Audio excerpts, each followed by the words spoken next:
kesho tutaendelea na ziara. Kama mnavyokumbuka ni siku muhimu kwa Watanzania wote, ikiwa ni kumbukizi ya miaka 5 aliyekuwa rais wa Tanzania Daktari John Pombe Magufuli. Na Daktari John Pombe Magufuli anapewa heshima zote za viongozi wakuu wa nchi yetu. Maandalizi ya misa hiyo yakiwa yanaandaliwa na serikali kwa kushirikiana na familia. Ni siku muhimu, ni kiongozi aliyegusa maisha ya kila Mtanzania, na sisi tumeondoa siku hiyo kwenye ratiba yetu ya ziara. Amegusa maisha ya kila Mtanzania kama kiongozi, lakini pia amegusa maisha ya Mtanzania mmoja mmoja. Ameandika historia ya nchi yetu. Miradi mikubwa hii ya kielelezo ilikuwa ni moja ya maamuzi yake na ujasiri wake, wakati huo akiwa anasaidiwa kwa ukaribu na rais wetu wa sasa Daktari Samia Suluhu Hassan. Kwa hiyo kwa heshima hiyo, kesho hatutakuwa na mikutano, hatutakuwa na ziara. Na ziara yetu itaendelea baada ya hapo. Na immediately baada ya kesho tutakuwa pia na upitishwaji wa bajeti za ofisi ya waziri mkuu kwenye ngazi ya kamati.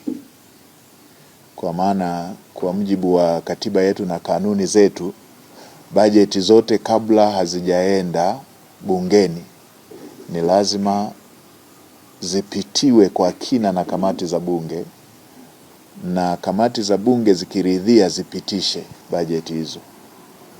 Sasa sehemu ya ofisi ya waziri mkuu inahusisha tawala za mikoa na serikali za mitaa, ambazo viongozi wake wakuu ndio hao wakuu wa mikoa, makatibu tawala na timu zao zote, ngazi ya mikoa na ngazi ya wilaya, wakiwemo wakurugenzi. Kwa maana hiyo, waratibu wetu wakuu na wenyeji wetu wakuu kwenye ziara zetu watakuwa wanatakiwa kujitokeza mbele ya kamati ya bunge bila kutuma uwakilishi. Yani wao wenyewe viongozi wale wakuu watatakiwa kujitokeza kwenye kamati za bunge kwa ajili ya uwasilishaji na hiyo scrutiny ya bajeti za mikoa. Kwa hiyo tutasimamisha ziara kidogo kutoa fursa hiyo ya kikatiba na ya kikanuni kwa ajili ya wenyeji wetu, waratibu wetu kwenye mikoa na wilaya kushiriki zoezi hilo la upitishwaji wa bajeti ngazi ya kamati.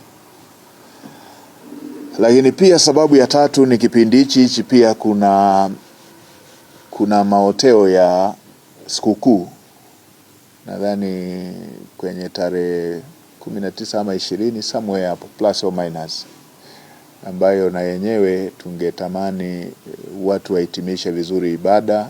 Kwa na yenyewe tutatoa fursa ya wana msafara wa ziara, lakini pia na wenyeji wetu kushiriki kwenye zoezi hilo.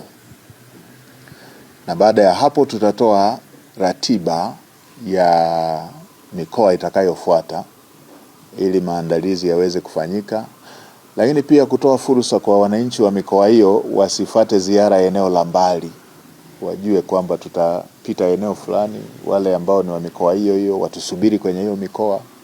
Wale ambao wanatamani waende mkoa jirani waipate jiografia hilo ili kuweza kwenda kwenye mikoa hiyo ya jirani.